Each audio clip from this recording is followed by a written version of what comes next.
I'm Roman Yossi of the Nashville Predators. I'm Matt Duchesne of the Nashville Predators. I'm Justus Aros of the Nashville Predators. I'm Ryan Johansson of the Nashville Predators. You're listening to the Renegades of Puck with Crazy Charlie. Welcome to the bunker. Welcome to the Renegades of Puck podcast. I'm your host and captain, Crazy Charlie Saunier. And before we get started with an Don't Have Step in hockey coverage, let me direct you to our home website, renegadesofpuck.com.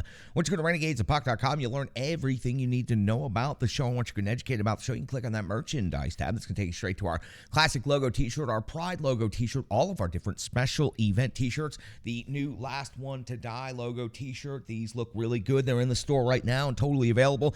Plus all the gimmicks you've come to know and love and expect from the Renegades of Puck. They're available in the online store. Socks, throw pillows, wall arts, bed sets. Whether you're trying to outfit your entire person or your entire home, we've got the gimmicks for you. Better said, we've sold out so that you can buy in. Stick taps, love, and respect. Everyone who's picked up some merchandise recently, it sure goes a long way to helping us out here in the trenches. You can find us on social media, and here's how you can help us out, Renegades. We're on TikTok, we're on Twitter, we're also on Instagram and Facebook, so please give us a like, give us a follow, give us a subscription, then use those services to help spread the show and spread the links around. And again, we appreciate all of the efforts by the Renegades out there helping promote and helping us get out there in front of more people than ever. YouTube, we have picked up some new subscribers in the last couple of days, and we sure are super appreciative of that. Let's keep those numbers climbing up. We have some seriously ambitious goals we'd like to get to on YouTube as we enter the third season from the trenches there on YouTube. Now over 200 episodes available for you to watch of Renegades of Puck TV and all of our different playlists. So make sure you subscribe and hit that notification button as well for the latest videos. You'll know first. The audio podcast can be found on numerous platforms thanks to Full Press coverage.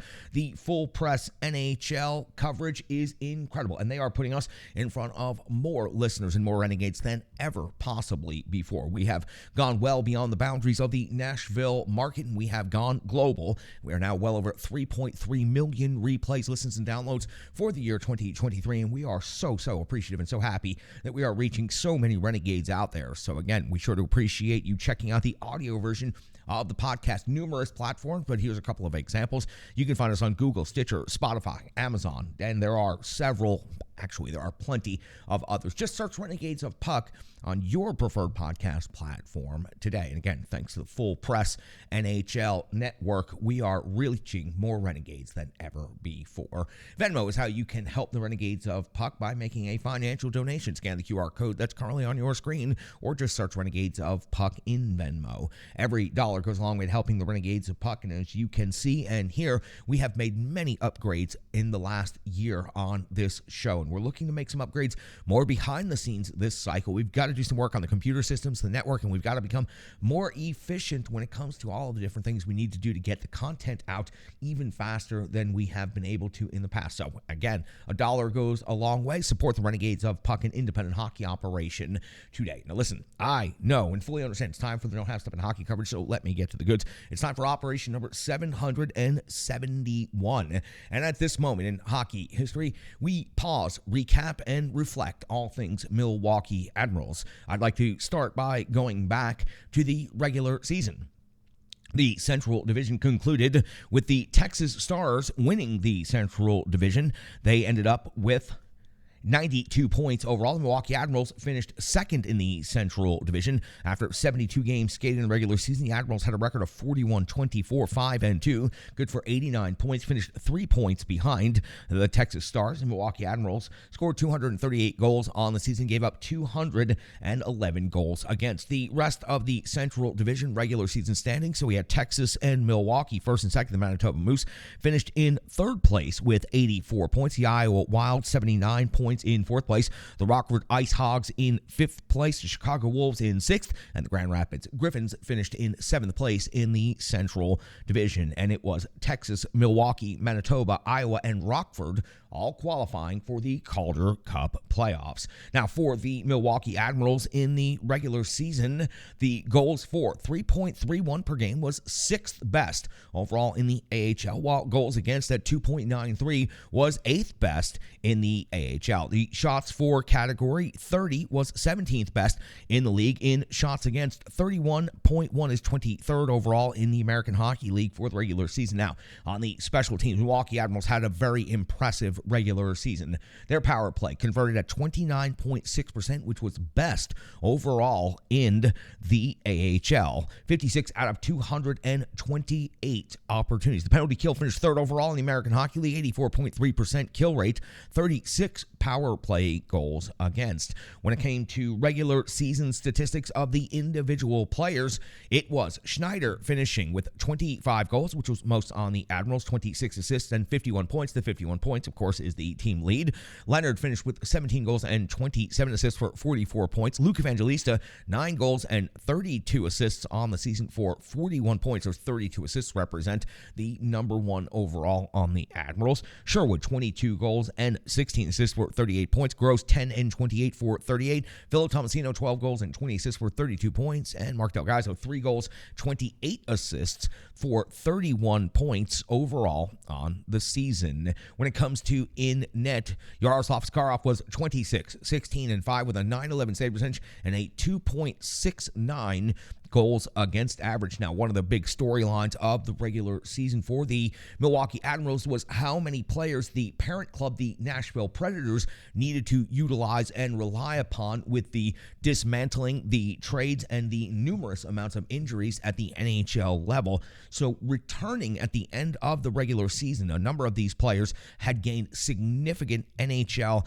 experience. Luke Evangelista ended up playing in 24 goals. Mark Jankowski ended up playing in 50 games for the Nashville Predators. Michael McCarron in 32, Sanford 32 games, Sherwood 16, Phil Tomasino 31, and all of those players put up collective numbers of points. As a matter of fact, returning back to the Milwaukee Admirals at the end of the regular season for the Calder Cup playoffs, there was a combination of 30 goals and 35 assists for 65 points returning from the NHL and 193 games of experience. Luke Evangelista had 15 points at the NHL level. Mark Jankowski had 12. Michael McCarron had 4. Mark Sanford had 13. Sherwood had 3. And Tomasino had 18 points at the NHL level before returning to the Milwaukee Admirals and an opportunity to face off against the Manitoba Moose in the first round of the playoffs for the Milwaukee Admirals. We'll recap everything that happened with the playoffs coming up in the next segment, but that's where the Milwaukee Admirals in the Central Division wrapped up in the regular season. On this episode of the Renegades of Puck podcast that's dedicated to recapping and looking back on all things Admirals, an impressive regular season. If the Admirals could have just done 3 points better, they would have won the Central Division, but still a second place finish was quite good, and you will find that they will be the last team standing in the Central Division once we get to the playoff recap coming up next right here on the Renegades of Puck podcast. Hockey players are as unique as the game itself, and your uniform should be tailored to fit you. Rebirth Sports is your sports apparel tailor. From shells, bags, warm-ups, hats, hoodies, branding, and more, let Rebirth Sports be your custom hockey tailor. And don't forget to tell them they do more than just hockey. Rebirth Sports on Facebook, Twitter, and Instagram. Rebirth Sport, a match made in hockey.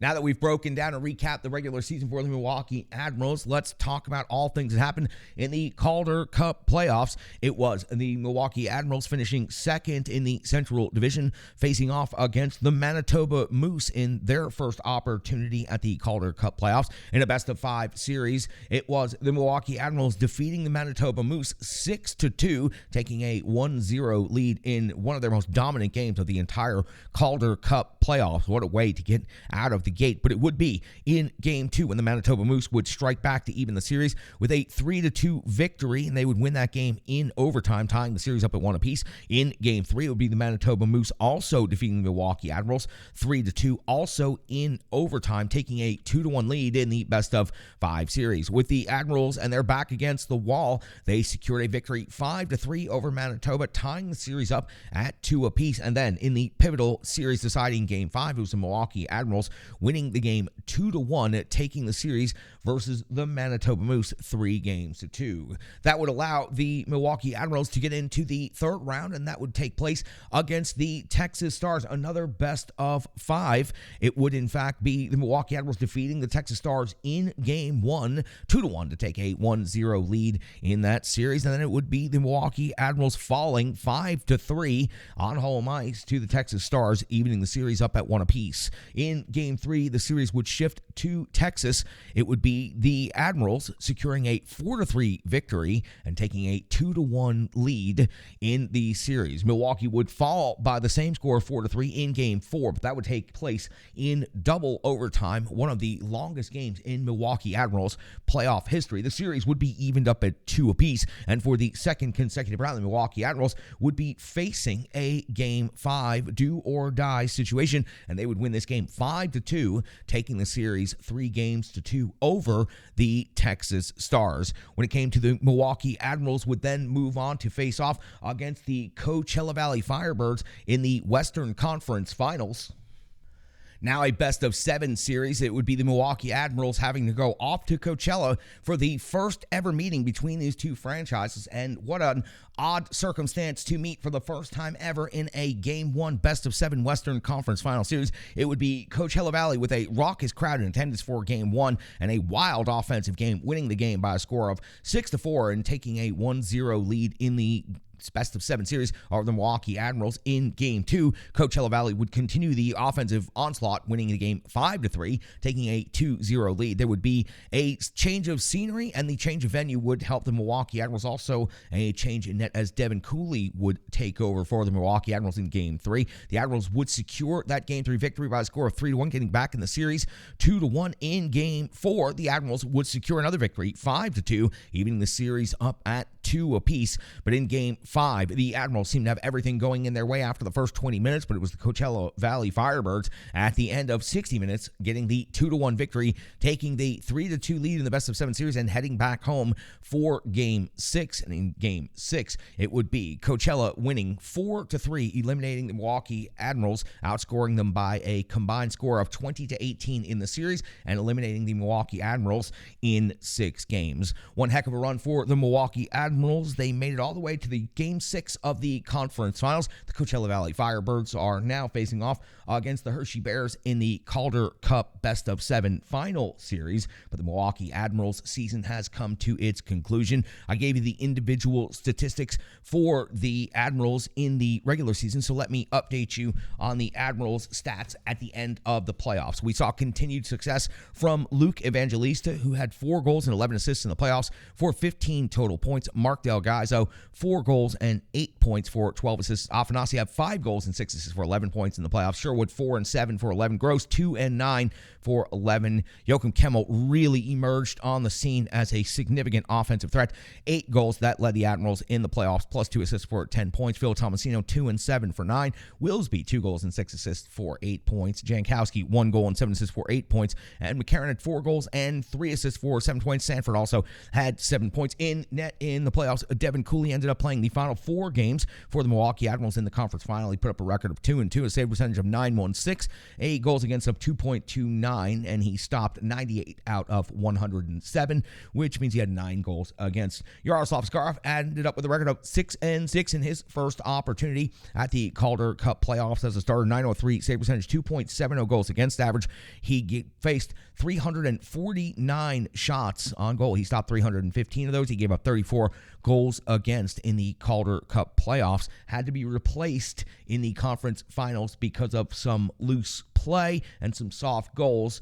He is a rookie netminder, and we'll talk more about that here in a moment. But that has you caught up on the factual recap of what happened with the Milwaukee Admirals regular season, plus all of the final season rankings and statistics, and the Calder Cup Playoffs, the results, and plus the statistics and their final rankings. For the Milwaukee Admirals, one hell of a season, one hell of a run for Carl Taylor and the boys, and it was great to cover them. It was great to do 19 consecutive shows now on the Milwaukee Admirals, dedicating all of our resources here in the trenches in the bunker from the Renegades of Puck towards amplifying and helping out with Milwaukee Admirals coverage. It was also great to see how many other people jumped on and participated in that very, very concept of amplifying Milwaukee Admirals minor league hockey and the Nashville Predators minor league system. It was great to see how many people were excited, involved, how much social media interaction we got, and how many listeners we gained throughout. Stick taps, love, and respect to all of you who discovered the show over the previous 19 shows while we dedicated our efforts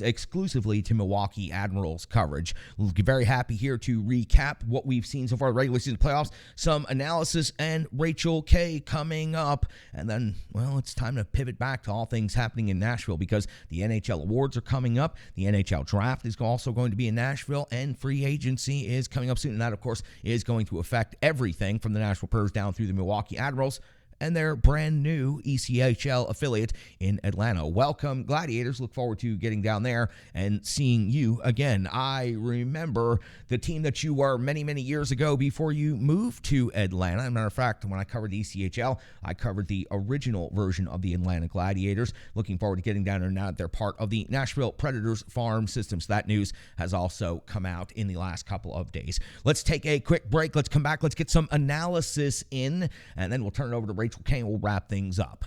Hello, hello, hello. I'm Tracy, owner-operator of Strong Style Fitness. And that's me and my training assistant, Rizzo. And we are here to bring you fitness that meets you where you are by offering circuit classes, bar-inspired classes, Tabata workouts, boot camps, guided stretching, and more, all taught by a certified personal trainer, me.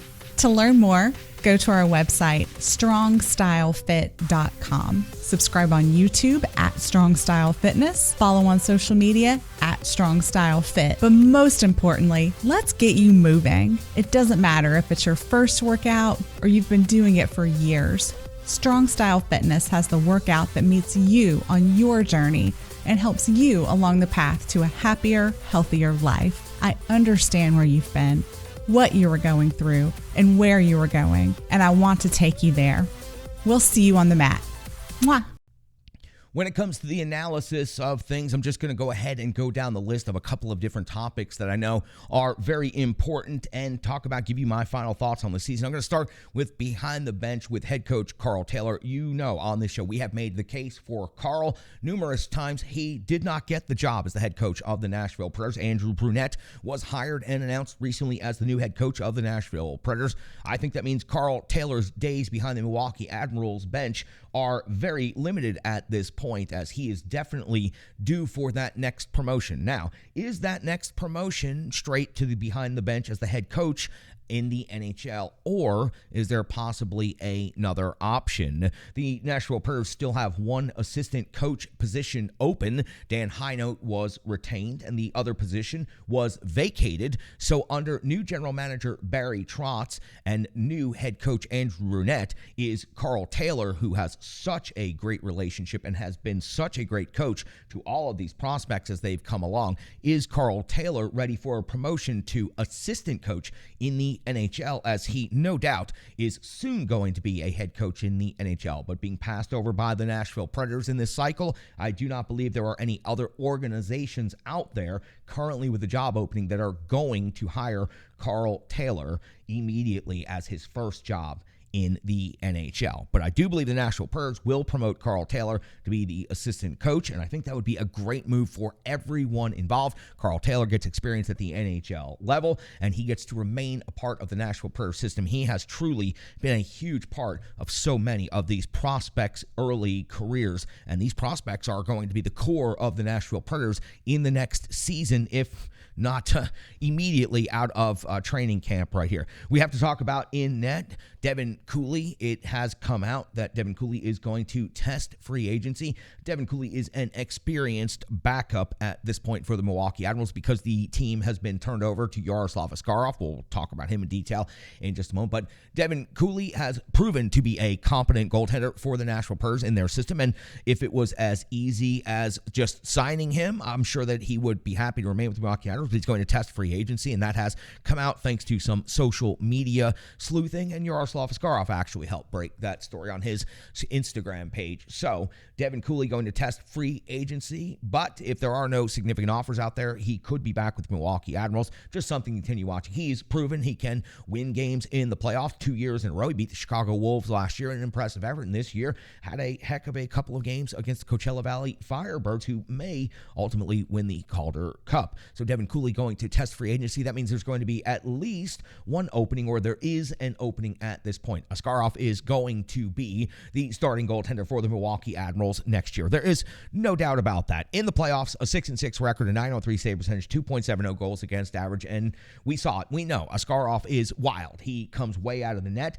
He makes, let's just say, non-traditional plays in goal, and that's putting it lightly. And that's something that Carl Taylor, the Milwaukee Admirals, and frankly, most people who are familiar with Askarov have been able to adjust to. But he showed in the playoffs that he is not ready yet. For all of those who thought he could jump right in and take UC Saros' spot at the NHL level starting next season, he is not there yet.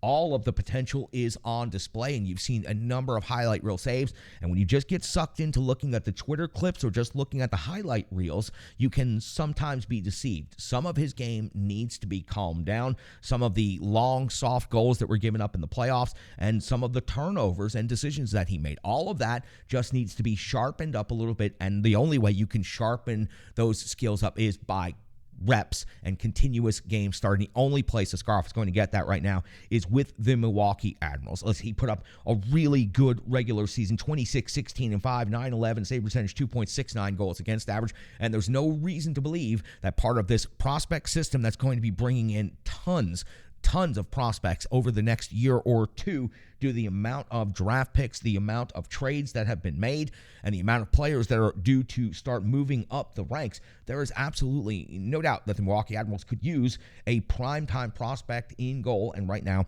it is Askarov. He's not ready for the NHL, but he is certainly ready to be one of the best and most dominant goaltenders in the AHL, and another year of seasoning may allow the Nashville Predators to move UC Saros. We've all seen and read and heard the rumors, and everybody knew he was an option on the trading block back at the trade deadline. It just didn't happen. Now, for the Predators organization, I'm glad it didn't, because UC Saros can easily be a Vezina finalist in any season, and Askarov needs more time before he is ready. Luke Evangelista is going to get an opportunity to make the Nashville Predators in their next development camp, and that is so impressive after what he has limited time in the AHL and already succeeding at the NHL level. 32 assists, 41 points overall in the regular season for the Milwaukee Admirals, and then up in the NHL, 7 goals and 8 assists for 15 points total, and he comes back in the playoffs and puts up 15 more points. So let's do some math right there. 41 plus 30, that's 71 points for Luke Evangelista in all of the different levels in the playoffs that he has played this year. That is truly, truly impressive stuff, and he has shown that he is capable by using that big frame and that big body at the NHL level to shield the puck and to put legends like Evgeny Malkin flat down on their ass with their skates up in the air. Luke Evangelista seems to be the real deal, and he'll have every opportunity, I believe, out of training camp to make the Nashville Predators.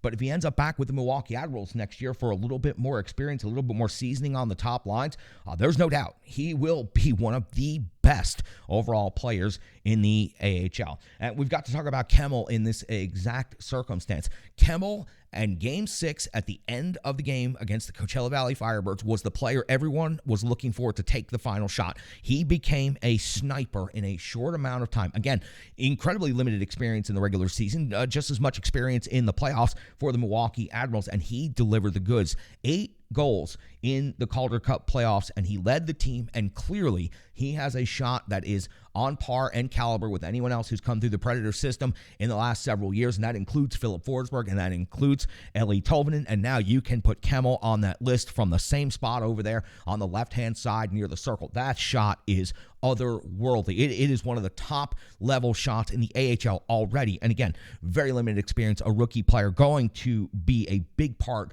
of the Milwaukee Admirals moving forward next year. Afanasiev learning how to use that big body, third, fourth line player at this time, not afraid to go into the hard areas, not afraid to go into dirty areas, and 5 goals in the playoffs, and he are certainly chipped in at the NHL level as well. A lot of fun to watch this player, and you can see where the Milwaukee Admirals just have a wealth of incredible forwards moving forward and coming back and being ready to play for this Nashville Predators system. I think it's going to be an incredibly important development camp coming up in prospect camp, but then when we get to the main Nashville Predators roster camp and we get all of these players and we get all of these different prospects in competing against the veterans like Johansson and Duchesne and Forsberg and Yossi and all of the others that are up here at the NHL level, I think we're going to see one of the most competitive and high-spirited training camps that we have seen in Nashville Predators history. Maybe the most competitive since the original training camp when, frankly, nobody knew who had spots and what spots were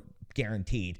Right now, for the Nashville Predators, it is a franchise in full flux. A brand new first-time general manager, a brand new head coach, and a wealth of information and intel from across the prospect sphere and the landscape of the Milwaukee Admirals and all what they were able to do. So many of them advanced possibly a year, maybe 2 years in a Luke Evangelista's case in moving up the depth chart and the prospects and getting those opportunities.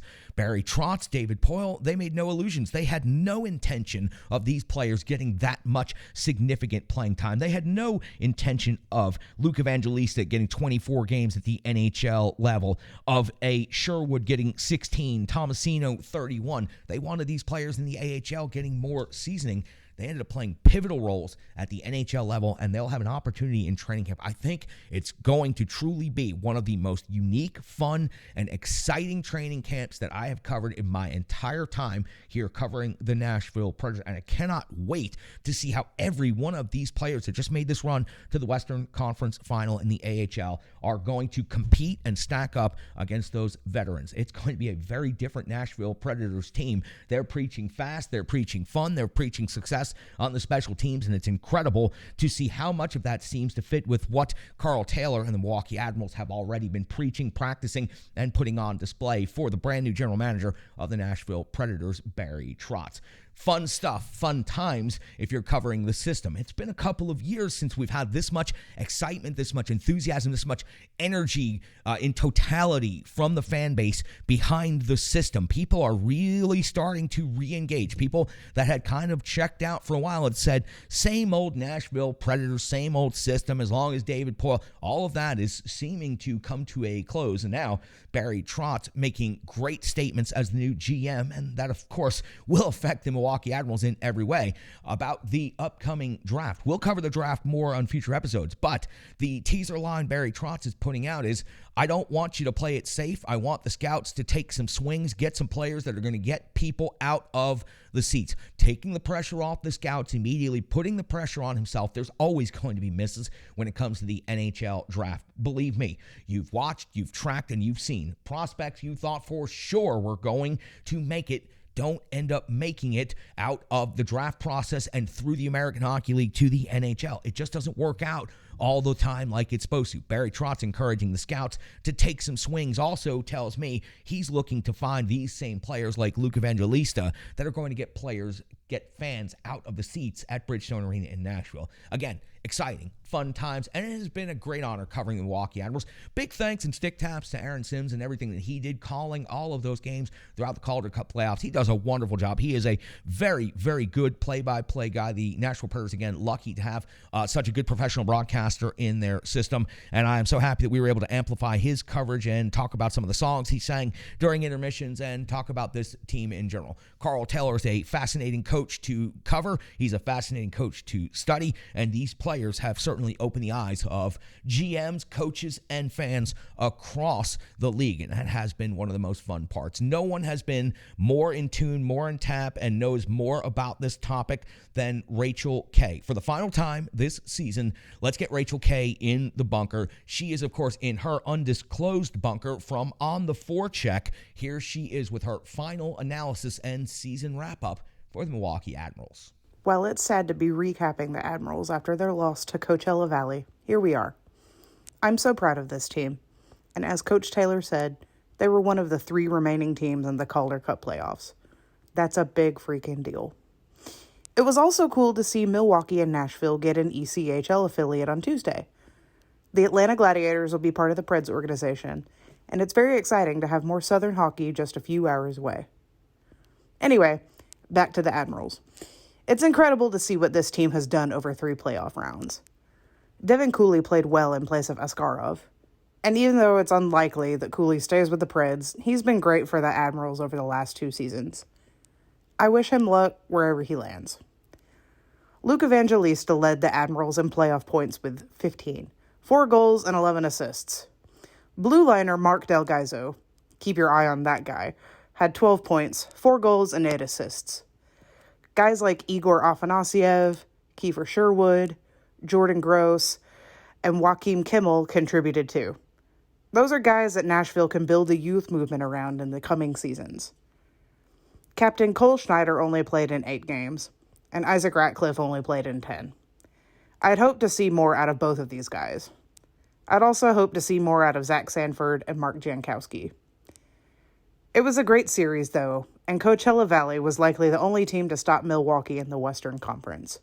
Remember, they didn't face each other in the regular season. Once again, I'm really proud of this team. There are a lot of off-season decisions to be made about the Admirals, but I know next season's team will be solid because Nashville believes in icing a quality product in Wisconsin. That's everybody from the players, to the staff, to the coaches behind the bench. Hopefully we see new draft picks mixed in with some favorite veterans. I'm really excited. Now, it's time to look forward to the draft. Are you hoping for skill, speed, defense? Charlie and Brian and I hope to have more draft talk coming for you in the future. Are you excited? It's only a few weeks away. And I know I've said I'm excited a lot, but Charlie supports this and he makes me sound less awkward. Thanks, Captain. Back to you. The digital environment can be quite intimidating, time-consuming, and cumbersome, especially with all those other areas that need attention at your business, and that's why Stripe Digital Solutions is here to help.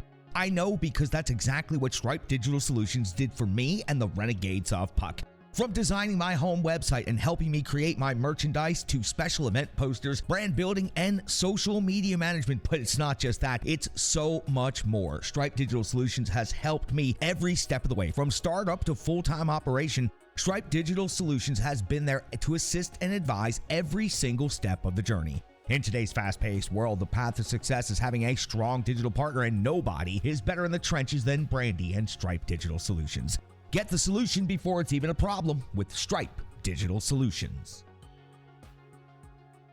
That's great stuff from Rachel, and I sure do appreciate everything she did to help us out throughout the Calder Cup Playoffs and everything she does to help the Renegades of Puck and everything she does as the manager over at ontheforecheck.com. She's got an incredible staff, and she does an incredible job as a leader, and I'm super appreciative to always have On the Forecheck in alignment and as allies with the Renegades of Puck. We've got other allies, and we've got plenty of other friends out there, and we'll be reintroducing you to some of those. I've also got some new correspondents coming up on future shows. We've got a lot happening here in the trenches. So let's go ahead and sign off for operation number 771 by saying this. Thank you to the Milwaukee Admirals. It was an incredible regular season. It was a great run in the Calder Cup Playoffs to the Western Conference Finals. You have an impressive coaching staff. You have impressive prospects, goaltenders that are absolutely captivating and entertaining in every single way. And it was a blast doing 19 straight shows and digging in and putting the microscope on and helping to amplify all things Milwaukee Admirals coverage. We look forward to doing things like this again in the future. So thank you so much for all of you that discovered us during this run of the Milwaukee Admirals. And thank you to everyone at the Full Press Coverage Network for getting our back and supporting our coverage of the AHL Calder Cup Playoffs. We'll be back next week. We'll talk Nashville Predators, and we'll start looking forward to the draft and how that's going to affect all of the system. That's going to do it for this episode. I'm your host and captain, Crazy Charlie Saunier. Stick taps, love, and respect.